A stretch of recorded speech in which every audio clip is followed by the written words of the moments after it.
वहां भी कामयाब रहे। सुभान अल्लाह, सुभान अल्लाह, वाह। ये है तो मंसूबे थे बच्चियों को अंग्रेजी कपड़े पहनाने के लिए। अल्लाह अकबर। हमारी बच्चियां जब नन्ही सी बच्चियां होती थी तो उनको बताया जाता था सैयदा फातिमा का बचपना कैसा था, अम्मा आयशा सिद्दीका की जिंदगी कैसी थी, माँ खदीजतुल कुबरा की जिंदगी कैसे। बच्चियों को ये बताया जा।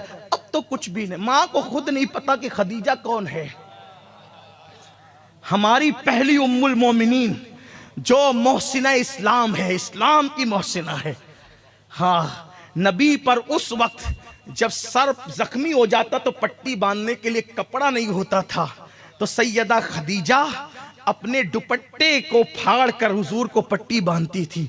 मैं तो जब सैयदा खदीजा का जिक्र करने लगता हूँ या सोचने लगता हूँ तो मैं सोचता हूँ उस माँ का मर्तबा कौन जान सकता है जिसकी बेटी सैयदा फातिमतुज़ ज़हरा है।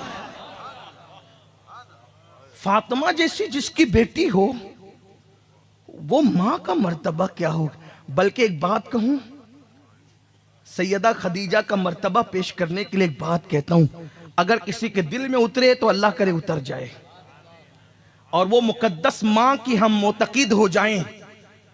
देखो फातिमा वो है ना, फातिमा वो है जो पुलसरात से गुजरे तो अर्श से निदा आए, नबी की बेटी फातिमा पुलसरात से गुजर रही है। मैशर वालों अपनी नजरें झुका लो, बार बार सुनाए, तकरार के तौर पे नहीं, असल उन्वान की तरफ आने के लिए तमहीद के तौर पे। जिसके लिए मैशर वालों की गर्दन झुकेगी वो कौन है? सैयदा फातिमा। नबी जिसके लिए उठकर खड़े होते हैं वो कौन है? सैयदा फातिमा। फिदा की उम्मी व अबी या फातिमा जिसके लिए कहते वो कौन है?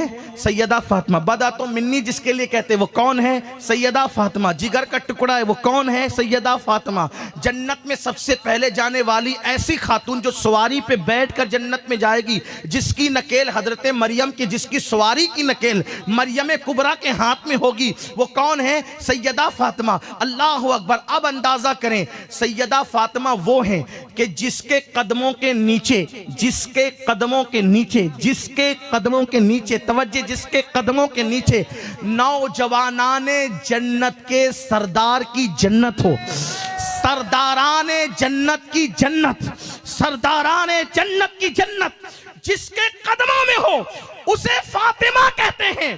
और फातिमा की जन्नत जिसके कदमों में हो उसे खदीजतुल कुबरा के। वाह वाह वाह, नारे तकबीर, नारे रिसालत, सैयदा ज़हरा, सैयदा ज़हरा। अल जन्नतो तहत अक़दामिल उम्महातिकुम, तुम्हारी माओ के कदमों के नीचे तुम्हारी जन्नत। उस खदीजा की मैं मनकबत क्या बयान करूं, लेकिन हमारी कौम की बच्चियों को पता ही नहीं है कि वो सैयदा खदीजा कौन है। नहीं पता है, कभी नहीं। हीरोइन कौन है, कौन सी अदाकारा, किस खानदान से, सब पता है।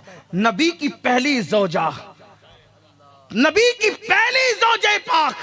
और एक बात बताऊं, नबी की पहली शरीके हयात।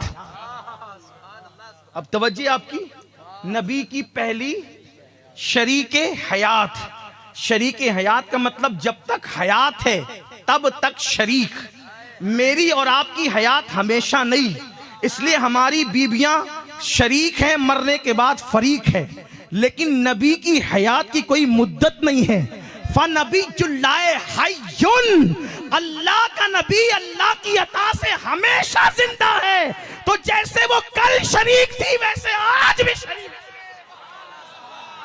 ये नबी की शरीके हयात, नबी की शरीके हयात। इसीलिए नबी की बीबियों को आज तक हम बीबियां ही कहते हैं। औरों की बीबियों को मरने के बाद बेवा कहते हैं, लेकिन हम नबी की बेवाएं नहीं कहते, कह भी नहीं सकते, बीबियां ही कहते हैं।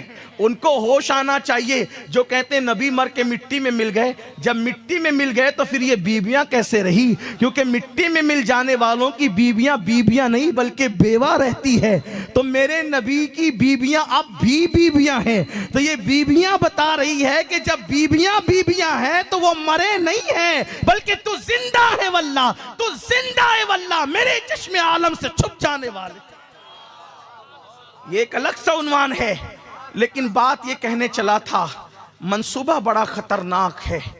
बच्चियों को बिगाड़ो, बेटियों को, इसलिए कार्टून आ रहे हैं छोटे छोटे बच्चियों के। बल्कि मुझे ये कहते हुए शर्म आती है, लेकिन मैं मजबूर हूं। 6-6, 7-7 साल की बच्चियों को सीरियलों में जिना करते बताया जा रहा है। हम गाफिल हैं। हमने मोबाइल दे दिया बेटियों को, बेटों को, सबको दे दिया। खुदा के लिए रहम करो अपने हाल पे। मां बिगड़ेगी ना, मां का पेट कुमार के आवे की तरह है। कुमार का चक्का सही चलेगा ना, चक्का, तो बर्तन सही तरतीब पाएंगे। और जब चक्का खराब हो जाएगा ना, तो फिर बर्तन सही नहीं हो सकते। तो कुमार की सारी फनकारी मुनहसिर है उस चक्के पर, वैसे ही हमारी नस्लों का इन्हिसार है मां पर। मां पर, मां मत बिगड़ने दो। और लोग मां को बिगाड़ना चाहते हैं। आज फिर किरदार फातिमा जिंदा करो। बल्कि एक बात आपको बताऊं, जितनी सैयदा फातिमा की नस्ल में अच्छी अच्छी हस्तियां हुई, किसी औरत की नस्ल में नहीं। उठा ले तारीख, पढ़ ले आप। जन्नती जवानों के सरदार दो हैं, एक इमाम हसन, एक इमाम हुसैन, दोनों फातिमा ज़हरा के बेटे। अइम्मा अहले बैत, उनके बाद अगर आप गिने तो 9 हैं, और वो सब 9 के 9 सैयदा फातिमा के बेटे। गौसियत कुबरा पर फाइज, जिसके हाथ से कयामत तक विलायत बटेगी, वो शेख अब्दुल कादिर जिलानी, वो भी सैयदा फातिमा के बेटे। हिंद के कुफरिस्तान में ईमान का नूर फैलाने वाला सैयदा फातिमा का बेटा। उजड़ी हुई दिल्ली को फिर से दुल्हन बनाने वाला निजामुद्दीन सैयदा फातिमा का बेटा। फासिकों फाजिरों को तहज्जुद गुजार बनाने वाला निजामुद्दीन महबूब इलाही सैयदा फातिमा का बेटा। उसके बाद दक्कन की उजड़ी हुई बस्तियों को ईमान के पौधों से गुलिस्ता बनाने वाला, बहार लाने वाला ख्वाजा बंदा नवाज के सुदराज सैयदा फातिमा का बेटा। अल्लाह के लिए सिमनान का तख्त तो छोड़कर हिंद में लोगों को ईमान की खैरात अता करने के लिए आने वाले मखदूम अशरफ जहांगीर सिमनानी सैयदा फातिमा का बेटा। आखिर में इमाम मेहंदी की शक्ल में आने वाले सैयदा फातिमा का बेटा। आखिर ये सैयदा फातिमा में ऐसी क्या चीज है? आका फरमाते मेरी बेटी फातिमा इतनी मुत्तकी है, उसने ऐसा तकवा इख्तियार किया, ऐसी परहेजगारी इख्तियार की कि अल्लाह ने उसके तकवा का सदका और खैरात कयामत तक उसकी नस्ल को अता कर दी। बल्कि चुने अल्लाह ताला ने ऐसे अचानक तो फैसला नहीं किया ना कि मैं बाद में कि उसको पैदा करूंगा, जितनों को पैदा करना था सब फैसले उसके अज़ली हैं, पहले ही फैसले हुए। तो ये सब चुने हुए लोग जिनसे दीन को फायदा पहुंचना था, पहले ही फैसला हो गया कि पैदा कहां होंगे, सैयदा के घर में। बल्कि हैरत है कि गौसे पाक की विलादत से पहले सैयदा के घर में यह फैसला हो रहा है कि शेख अब्दुल कादिर जिलानी ने पैदा कहां होना है। एक दिन हुजूर तशरीफ लाए सैयदा के घर में, मेरे आका तशरीफ लाए। आने के बाद देखा कि उसी घर में छत के नीचे मौला अली है, सैयदा फातिमा है, इमाम हसन है, इमाम हुसैन है। 4 तन है, हुजूर आए 5 तन हो गए। ये 4 तन आए, 4 तन थे पहले से, हुजूर आए तो 5 तन हो गए, 5 तन हो गए। सरकार ने 4 तन पे नजर डाली, कैसे वो चेहरे थे। कभी कभी मैं देखता हूं चांद को, और एक मसल मशहूर है कि 4 चांद लग गए। कभी सुना आपने? हालांकि चांद एक ही है, ये 4 चांद लग गए की मिसाल आई कहां से? तो मैंने बहुत गौर किया तो मुझे पता चला, जब हुजूर ये 4 चेहरे देखते होंगे, ये 4 चेहरे, सैयदा का चेहरा, अली पाक का चेहरा, हसन पाक का चेहरा, हुसैन पाक का चेहरा, तो 4 चांद के सिवा ये और 4 चांद कौन हो सकते हैं? 4 चांद लगना गोया के लोगों ने यही से खैर किसी भी वजह से ली होगी, लेकिन मैं तो हम इश्क के बंदे हैं, हम इश्क के बंदे हैं। क्यों बात? 4 चांद की मिसाल लोगों को यहां से 4 चेहरे देखे, उसमें से वो चेहरा जो अपने चेहरे से बहुत मिलता था, उस हसन को पकड़ा, चूमा, गले से लगाया। आज पूरी तवज्जो का मरकज हसन हो गए। आज पूरी तवज्जो का मरकज हसन हो गए। इमाम हुसैन टिकटिकी बांध के देखने लगे। उम्र छोटी थी, कम उम्र थे। जब बच्चे छोटे होते हैं तो बड़ों पे ज्यादा तवज्जो की बजाय तवज्जो किस पे होती है? छोटों पे होती है।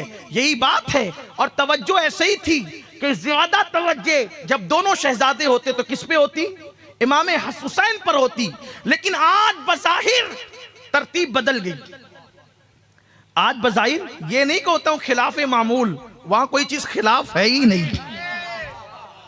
वहां सब चीजें रास्त है, सीधी सीधी है, खिलाफ वहां कुछ नहीं है। वो जो करे वही सच्ची है, वो जो करे वही सही है, वही जो करे वही सीधी राह है। तो आज तरतीब बदल गई, तरतीब बदली। हुसैन पाक पर तवज्जे की बजाय आज पूरी तवज्जे हसन मुज्तबा पर। अब घर में जितने होते हैं वो सब की तवज्जो किस पर? छोटों पर, छोटे शहजादों पर। सैयदा ने देखा कि हसन पाक पर पूरी तवज्जे, हुसैन पाक टिकटिकी बांध के आज देख रहे हैं। सैयदा ने कहा बाबा रोज तो ऐसा नहीं होता था, आज सारी तवज्जे हसन पर और मेरा हुसैन टिकटिकी बांध के देख रहा है। हुजूर ने कहा बेटी आज जिब्रील आए थे, आज जिब्रील आए थे और कहने लगे या रसूल अल्लाह, हसन की नस्ल में, हसन की नस्ल में एक के बाद एक 9 इमाम होंगे, 9, एक के बाद एक 9 इमाम होंगे।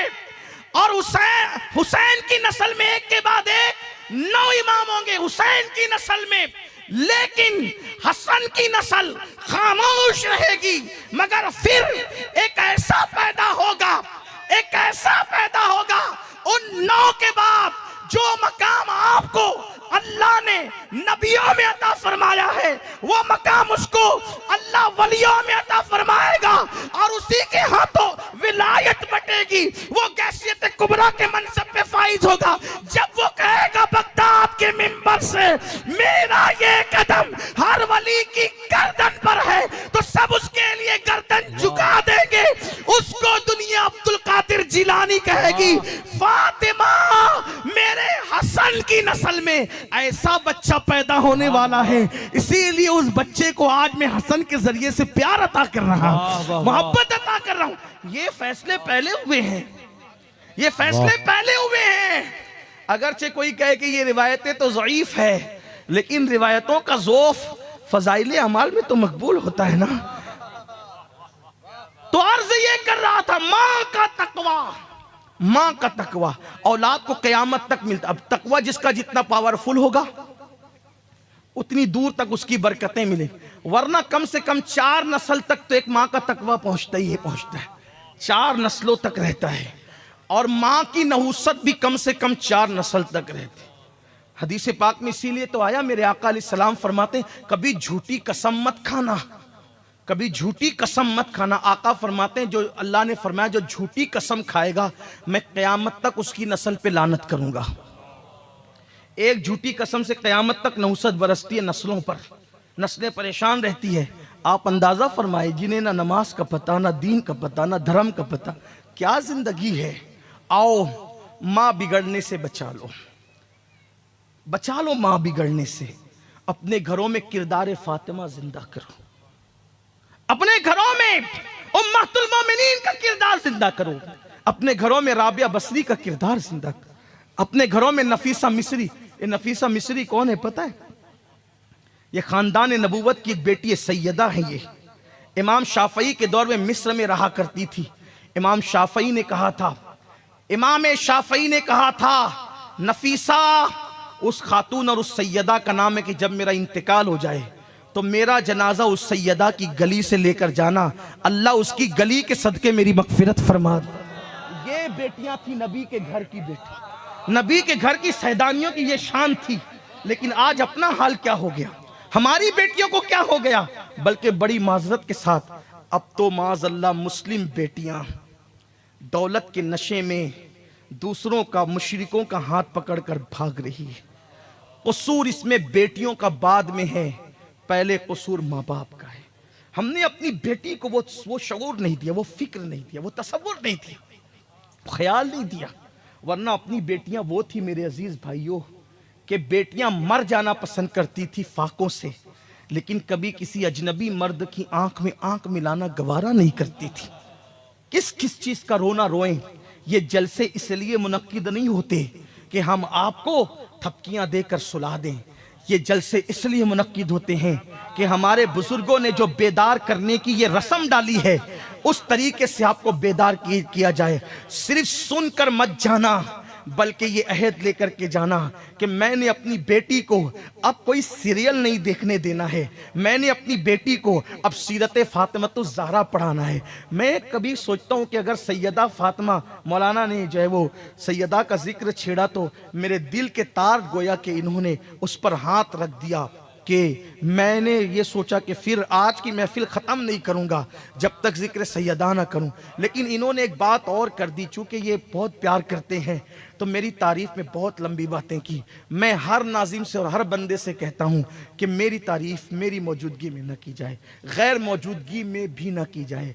वजह उसकी ये है कि जितनी देर तक हमारी तारीफ़ करोगे, अगर उतनी देर तक हुजूर की तारीफ़ करोगे तो आपका भी बेड़ा पार होगा, हमारा भी बेड़ा पार होगा। खुदा के लिए हमें कुछ ना कहना, इसलिए कि हमारी औकात क्या है, हमारी हैसियत क्या है। वल्लाह हम अगर जो कुछ भी कुछ है नहीं, बल्कि हम तो ये सोचते हैं अगर निजात हो गई, अगर निजात हो गई समझ जाएंगे हम कामयाब हो गए, बल्कि अगर जन्नत भी ना मिले और जहन्नम से ही बच गए तो भी कामयाब हो गए। फारूक आजम ने कहा था कि अगर उमर बराबर सराबर छूट गया तो भी वो कामयाब हो गया।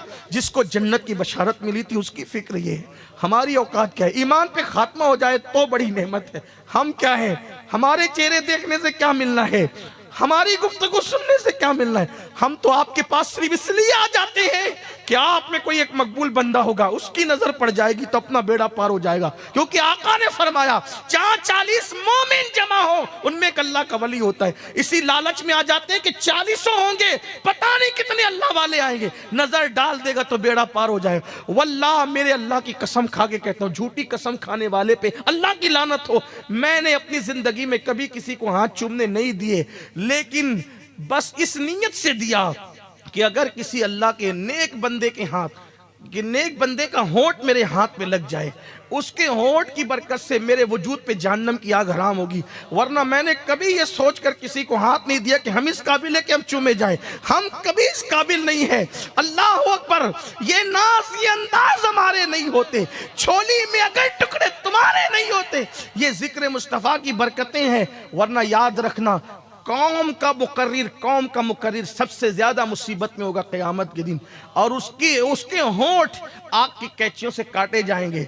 उसकी आंतें पेट में, ये जो मोटे मोटे नजराने के सौदे होते हैं ना, और ये जो बड़ी बड़ी तकरीरें फन के तौर पे की जाती है ना, अल्लाह हम सब पे रहम फरमाए, देने वालों को भी मांगने वालों को भी। मैं बार बार इसका रोना रोता हूँ कि इमाम 1 महीने तक इमामत कर रहा है, 5-6 हज़ार से ज्यादा देने की तौफीक नहीं। वो जनाजे से लेकर के निकाह तक पढ़ाता है, नहीं देते कुछ उसको 5-6 हज़ार से ज्यादा। मुकर्रिर को 50-50 हज़ार तक देते हैं, नात खां को 50-50 हज़ार तक देते। जो कौम महीने महीने भर मेहनत करने वाले इमामों की खैर खाई न करे, बल्कि वकील को देख के उठ के खड़े होते हो, जज को देख के उठ के खड़े होते हो, डॉक्टर को देख के उठ के खड़े होते हो, और मौलाना को देख कर रास्ता बदल देते हो, ये कौम का हाल है। वो कौम कैसे तरक्की करेगी? जो इमाम तुम्हारी क़यादत करता है, तुम्हारी वकालत करता है अल्लाह की बारगाह में, उसकी नमाज की सही होने पे तुम्हारी नमाजें सही हो जाए, उसकी नमाज गलत होने की वजह से तुम्हारी नमाजें गलत हो जाए, उस इमाम की कदर नहीं है अपने पास। कौन अपने बच्चों को इमाम बनाने की कोशिश करेगा? खुदा के लिए निकलो गंदगी से। हमारी कोई तारीफ नहीं करना, हमारे नाम का कोई नारा नहीं लगना चाहिए, इसलिए कि हम कौन है।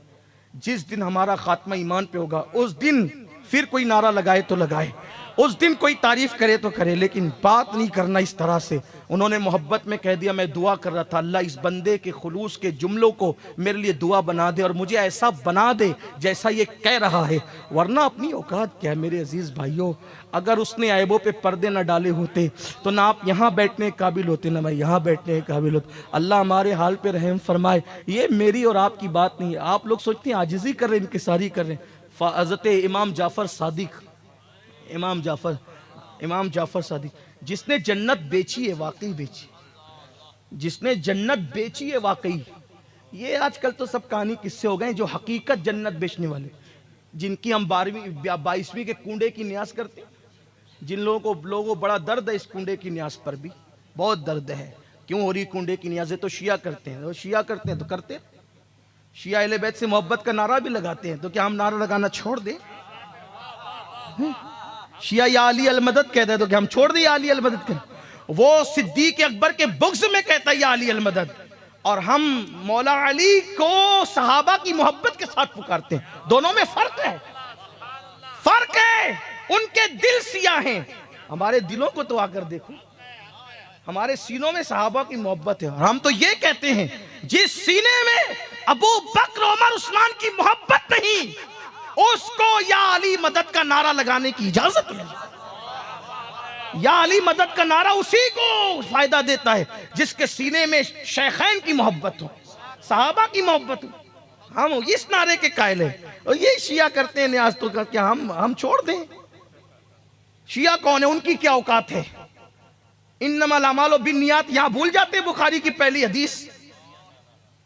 तो लोगों को कुंडे की न्यास से बड़ी तरह, लेकिन होने दीजिए यार तकलीफ, हम अपना काम करते हैं, हम इश्क के बंदे हैं।